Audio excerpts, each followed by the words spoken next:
Hi, this is Bruce. Hey, how can I hold gross profit? Well, this is a very interesting thing. Bruce, we live in a society where all of the information is on the internet. All the information can be get from Edmunds.com or Cars.com or anybody else that's posting up their invoices. Bruce, how do we make that tip that you're talking about getting after I give a great performance? Well, it's a very interesting thing about the balance of the universe.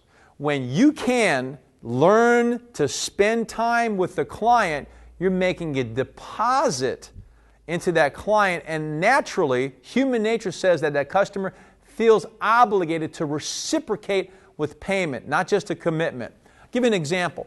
We had a customer that came in, I think, and this is ridiculous, 4 times, okay? It's Saturday, the salesman comes up to me and says, Bruce, this customer's been in 4 times.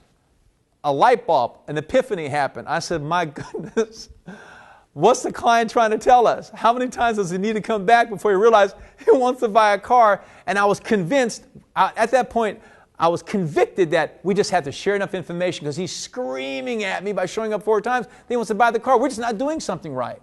And the salesman goes on to tell me, he says, Bruce, he only wants to pay invoice. I said, man, really? So he introduced me to the customer, and I said, nice to meet you. And I sit down and I said, okay, let's do a couple things. You like the car? I recapped with him. Did you like the salesperson? He says, I do. He took me on a great test drive. Do you know all the benefits about the vehicle? He says, absolutely yes. I said, okay. I said, I understand that you making an offer to us for invoice cost of the car. Is that correct? He says, yes. I said, I can't believe that.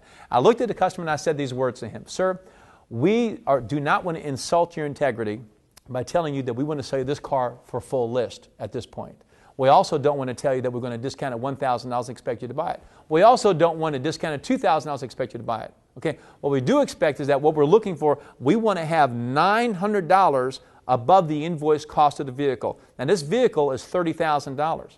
When you divide the $900 into the $30,000, if I'm not mistaken, that's got to be 2.7, 2.8% profit. Now that $900 of 2.7% profit is a far less than the percentage of profit that you paid for your tie, than the percentage of profit you pay for a meal. Now our car's got airbags, our car's got a warranty, our car's got a reputation of the highest resale value of any manufacturing company, and I believe it deserves at least a 2% profit so we can be here for the future to take care of all of your needs. You know what he said to me? He said, Bruce, that's a fair profit, and that's what we're looking for is a fair profit, and I'll be happy to buy the car. What's the lesson here? Don't stop. Exchange information. Understand that your car is worth something. Let me hit on something just at the very end. Bruce, customers want the best price. Customers want the best price. Customers are beating me up about price.